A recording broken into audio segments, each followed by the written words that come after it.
This episode of The General's Gentleman is sponsored by Ashes of the Singularity. Take control of epic battles in a massive scale RTS where you control thousands of units. With up to 14 players per game, it's the biggest RTS to date. Welcome to The General's Gentleman. I bet this won't go for too long though. The Machine, 2017, looking at a GLA mirror, 5 minutes, no rush. On Lone Eagle, I think it was. Yeah, we have something exciting. And I say that a lot in our videos, but I do genuinely mean it, because we always cast things that are kind of different. Sometimes I'm wrong though, like that last game we did, we were like, yeah, it's exciting. It wasn't really that exciting, it was kind of a noob game. But anyway, today we have something interesting. How do I explain it? It's a 5 minute no rush tournament, but it is not between two MacBook noobs, it's between Dominator and Rage. Would recommend. Yeah, we're pretty keen to be casting this, and yeah, there's certainly a degree of skill. If it was like 30 minutes no rush, that's like that's a no thanks. But 5 minutes no rush, that's kind of cool. There can be some inventive stuff going on, so we're pretty keen to see how this goes. Yeah, there was a $100 prize pool for players to no rush 5 minutes, and so for the record, I know a lot of people love this type of play. I think it's terrible and I can't stand it, but the thing is, I'm curious to see how it's going to go, because it's two high-tier players, and more importantly, it's just something different. We've seen Dominator and Rage battle it out, battle it out, duke it out, you know what I mean? We've seen them do that countless times. What we haven't seen is how the pro players do these no-rush games. And this is probably useful for some people that do play these games and want to know the ideal strats. Because I think what happens is a lot of people just spam defenses, go like, yeah, turret, patriot, and I think that's the wrong approach. You see double supplies on both supply docks, and there's just going to be a lot of arms dealers. Yeah. Throwing down the fakes and upgrading. Given there's a lot of, I think the reason for this is there's a lot of investment early in terms of building, so you need a lot of supplies, need a lot of workers. So by you kind of you balance out the economic output. So it's like it costs you less to get a fake barracks, and then you upgrade it to get the real less to get the fake arms dealer, and then you upgrade to get the real arms dealer, but it kind of splits the cost over time rather than having to invest 2,500 straight off the bat and going for an arms dealer. You might necessarily have that cash float when you're investing all these supplies and all the workers. So it's also because then it frees the workers' build time up, yeah. So you can build two arms dealers. True. So there's a few reasons why the fake arms dealer, whatever it is a good idea.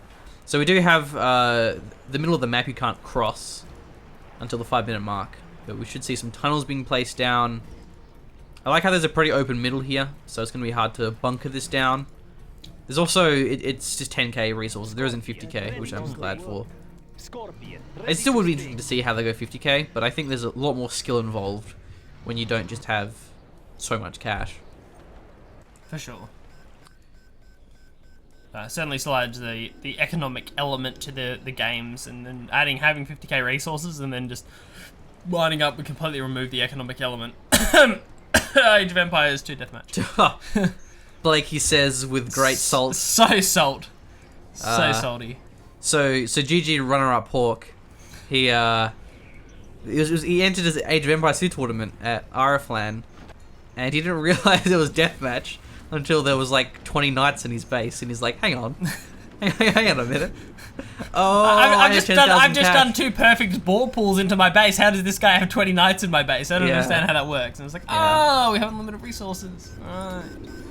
That makes sense. We're going to have a lot of Scorpions, a bit of RPGs as well. These are GLA vanillas. What would be quite preferable for Rage with this Scorpion spam is to get the Toxin Shells, because with the Toxin Shells, your Scorpions are all of a sudden really good versus RPGs, and there's actually a lot of them for Dominator. Oh my god. I like demo traps. What have we got ourselves into, Blake? I don't know, man. We're throwing ourselves into the pit of GLA. A lot of demo traps. GLA mirrors. This is the epitome. I guess just be glad it isn't GLA stealth. Yeah. GLA stealth mirror. GLA stealth mirror. Fun time. Great for everyone. It's battle bus time clearly here. Rage is going for a big investment. That makes sense. I like battle bus. Still, Mass Scorpion can deal with it pretty effectively. Mass Scorpion rocket just demolish Battle Bus. This is also anticlimactic because we're gonna hit 5 minutes and no one's doing anything. They can't really do much given their positioning. I'm pretty sure it's a 5 minute timer. I think it is, yeah. 5 minute rush? Well, we'll find out when people start crossing their border. Fight! Go! Come on. Get each other. Get him! Get him, boy! Woo! But we do have the battle buses. Oh man, I was ready for this huge battle and it's just not happening barracks, yet. nice. So Angry mob spam? maybe. It's possible. Got a palace up and running. Could be battle bus as well, and maybe they're just already inside the tunnel networks for Dominator. So one thing to bear in mind is it's going to be very slow rate of command point gain. Oh, there's a cross! Points. Ah! Oh, where? Oh! Oh. No, that's just a drop zone, is it? Count. Yeah. Oh man, that sucked. Sad. I got hype. I thought it was like gonna drop off like all these scorpions. GLA have since got air transports. He has a toxin now. Toxin upgrade. Interesting worker saturation there. Alright, we have an actual cross. Look at all the booby traps. Ooh. One. Oh, that's 3 down. That's half the army, actually. It is. That's pretty brutal. That's a big investment here for Dominator. We'll have to see if Rage can respond. As it turns out, the demo traps are a fantastic investment. Yeah, no response just yet. Oh man, if only those RPGs walked over Go to the base. that demo Go trap. on. It's safe. That'd be great. So we see the Jarman here in response from Rage. And those RPGs are just pulling back. It's probably a smart move. With Jarmans on the field, obviously, for both sides, it's probably the best idea. Nice! Scorpion Rockets demolished the battle bus. Yeah, he wasn't in a good angle there. He couldn't kite next to those mountains. So, Dominator, that's what you get for attacking like a noob. But that being said, he actually has a tunnel established. This is very important if he can hold it. So, overall, a cost-efficient trade here for Rage. Dominating back in the RPGs means they can go back and beside other battle bus. Well, where's Rage's that Jarman? Jarman's going down. It's right there. Oh, here, Above yeah, the you're supply, right. Yeah. Does he have radar van scan this early on? So, it's above it. It's running. There it is. That's Dominator's I wanted to see if he had radar van Right, scan. okay, yeah. But he's probably going for it now, actually. He's probably on his way towards getting it. Scud Storm here as well. Jarman's in the area. He's looking for the counter snipe. Counter snipe supervisor does transfer into 0 hour as well. There's still a lot of buses for Dominator. Because he doesn't have any scorpions, but there's no buggies either for Dominator, and there's actually a fair few here for Rage. All the buggies are going to manage to evac here. Scorpion rockets demolishing most of these battle bus. No, the snipe should be available soon. They're not really there it is. sniping a lot here. They're getting inside. They're going for the tunnel networks here. That's about it. The buggies are kiting really effectively. Still a cost-efficient trade for Rage. He's not really losing any important structures. So as the Scud Storm up and running and most of his units as well. Beautiful defense from Rage. What he did, he had a single scorpion in front of all those buggies. And that bought enough time for the buggies to escape into the tunnel. If there was not that scorpion there, the buses would have got through and just taken out all of the buggies. So it's very important to have something to soak up the damage for the fragile units. And so far, Rage's defense has just been beautiful. He hasn't lost anything. Not at all. Still has all of those demo traps as well across the other bridges. Oh no! Ah! That's 2. That's 2 down. Dominator not having a oh no, there's gonna be more of them! It's another 3! It actually isn't too bad though, because you got to bear in mind the RPGs they do pop out. You can evac them, yeah. but it's still it does leave them vulnerable. And yeah, the RPGs are out now, but imagine if a Jarman shows up in a battle bus at this stage of the game. Buggy should get out of here though. So nicely played by Rage. It's insane. Yeah, Buggies will eventually take out all the RPGs here. Vet 3 Jarman here for Rage as well. Dominator is in some serious trouble. He's thrown away all his cash, and Rage has the entirety of his army. Dominator commits to more battle bus. I hope he goes further down and just blows up every single demo trap that Rage put down. yeah, If ever there was a point in a game to go for stealth detection, this is certainly it. Buggies rotate at the top, they're going to take out the rest of the tunnel networks. This is just beautiful from Rage. Nice. He's now off Rage's half of the map. See if Rage can push through. His turn to attack now.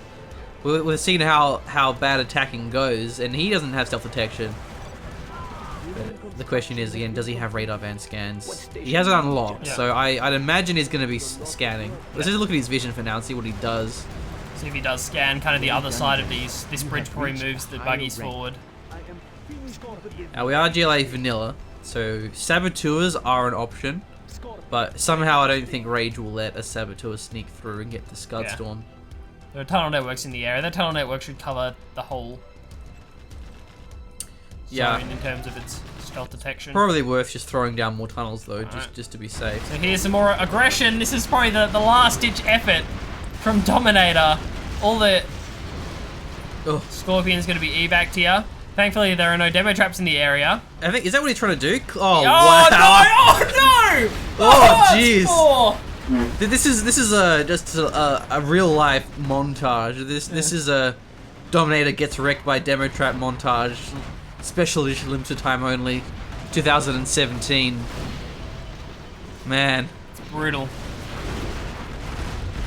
Scorpion Pop comes out here, destroys all the battle bus. This is just brutal. Yeah, I think that was the plan, was Dominator was trying to clear the booby traps with his Scorpions, but they just kept missing, didn't they? Yeah. Or maybe it was on, it must have been on manual. Manual detonator, yeah. I'm thinking. So that's how good Rage is. He has his regular keypad, and then he has a separate demo trap macro keypad to the left-hand side. It has 12 numbers on it. His demo traps. Each of them is on a different number, so he can individually manually detonate them for the best effect. He has like 12 keys. It's pretty great. Yeah, now we have a lot of Scorpions and Buggies mixed in. We're going to have that Scud Storm firing in about 20 seconds. It's such a good time to push for Rage as well, because he has the Scud Storm available. That's really going to limit Dominator's mobility. Has all the Scorpions in the front line, the Buggies in the back line. There's no downfall to this push. Okay, Buggies, or buses rather, have snuck through. We can now use our What's inside the tunnel networks of Rage? Does he have much? He's going to have to launch it, yeah. Really at risk of losing it to those battle bus that are inside his base. Yeah, he is firing it now. Shots are going to get off here. Oh, maybe he'll go for these RPGs. I think it's already too late. Where is it? A warrior has fallen. Where did it go? Is it after the battle bus? Did he go for his own base? No. Oh, the oils. Right. Okay, that makes sense. Yeah, good position. That's nicely played. Finally going to engage the rest of these RPGs here. Trades pretty well with all these battle bus in the back lines. Yeah, he fired it a little bit early because, as you said, he was at risk of losing it. Probably the best thing would have been the army. Yeah. But just firing it before he lost it was the safe thing to do. And it shouldn't matter anyway. He's cleaning up. Yeah, Jarman's in the area. He's going to snipe down the rest of these RPGs. I didn't see Rage do any scans or anything, so he was lucky that he didn't trip any demo traps. Those buses must have just got cleaned up by the handful of RPGs nearby. Seems that was enough to take them out. The battle bus gets taken down here. This one doesn't have any RPGs inside it, makes it a bit difficult to take out any buggies. Ray just put on an absolute masterclass of 5 minutes, no rush GLA play. Well, it shows you that he can adapt. Yeah. He can play multiple different styles. Which is obviously the case anyway, because playing GLA in a regular game is so different to playing, say, USA Mirror. So that the factions do require very different play styles in general, but this itself is another play style. Is You are victorious. the strategy of how do I prepare for this 5 minutes? I'd imagine he must have had some thoughts beforehand. You know, I'm gonna get my supplies up. I'm gonna get my arm dealers. I'm gonna get a bunch of demo traps. I'm gonna spam Scorpions, and I'll spam buggies, and we'll go from there. Whereas he didn't really go buses, did he? No, I mean, he had a few, because he needed that kind of mobile composition. It's just he had a few of everything. He had enough Scorpions with rockets to snipe down battle bus. He had enough buggies once he had double buggy ammo to snipe down the battle buses, and then he had enough battle buses of his own to go for like a more mobile kind of chase squad. If he took out the battle buses of Dominator, he really had a great unit composition just overall. So Yeah. that could have flowed into a lot of different things. Rage could have countered a lot of different pushes that Dominator came out with. It was just a well thought out unit composition. Yeah, so. where Dominator's strategy was very aggressive. He wants to just go into the base of Rage, do a lot of damage with his buses, and just keep the pressure up. And that could have worked, but he just kept running over those demo traps. So it was sad for Dominator because I think he would have actually done a lot of damage had those been more successful. But anyway. That'll wrap us up for now. We do have 2 more games to come. We have a China mirror and a USA mirror. So stay tuned for those games. Hopefully you enjoyed this this different style of 0 Hour Pro gameplay. For sure. Thank you.